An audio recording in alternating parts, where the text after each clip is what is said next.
For I know the plans I have for you, plans to prosper you and not to harm you, plans to give you hope in a future.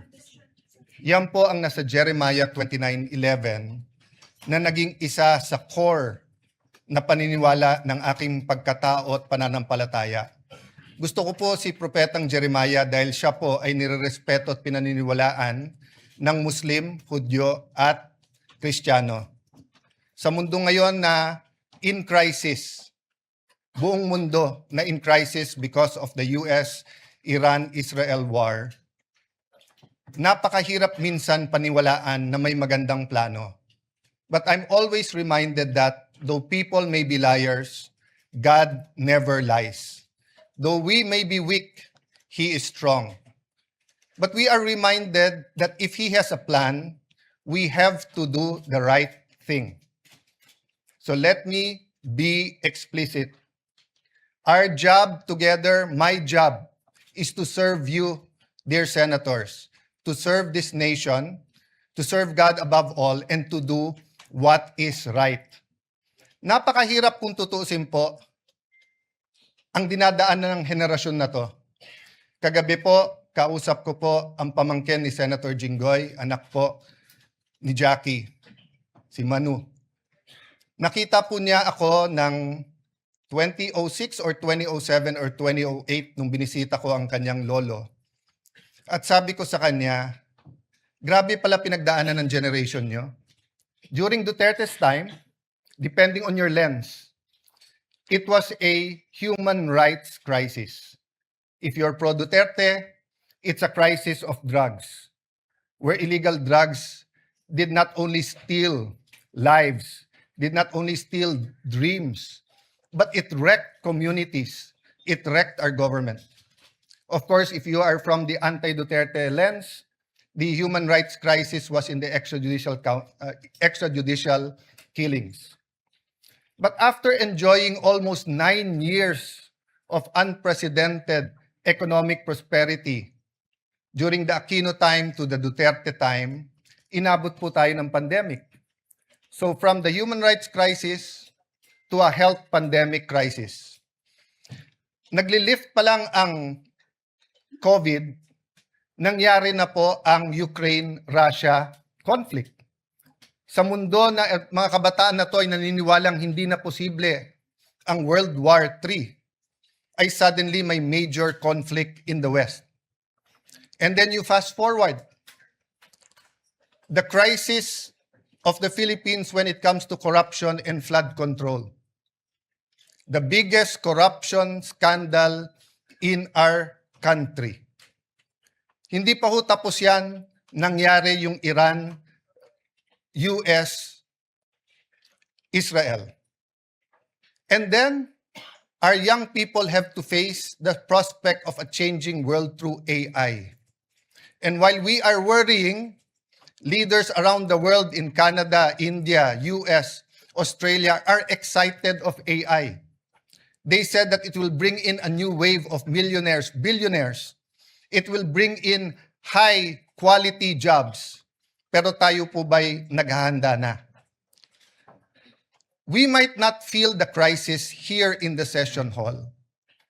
But our people, may it be the Grab drivers, the tricycle drivers, jeepney drivers, yung maliliit na kalendriya, yung mga beneficiaries ng 4Ps, ramdam na nila.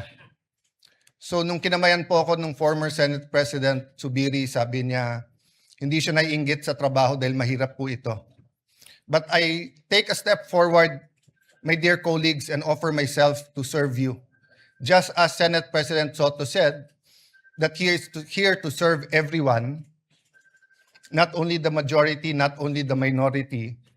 I am here to respect the President, the office of the President, the Vice President, the office of the Vice President, the House of Representatives, and each one of you. In every crisis, there are big winners and there are big losers. Unfortunately, it is the poorest of the poor who is always the losers. So I urge all of you, let's unite, let's discuss. Before us might be the impeachment. Let it make it very clear may mga lumabas sa news and hindi ko kayo sinisisi kung sinasabi niyo sa news na ang pagpalit ng leadership ay tungkol sa impeachment. Hindi po. The impeachment is enshrined in the Constitution. The Bible says, the truth shall set us free. We want to be free from poverty. We want to be free from corruption. We want to be free from a government that is busy fighting its own people or the people fighting each other.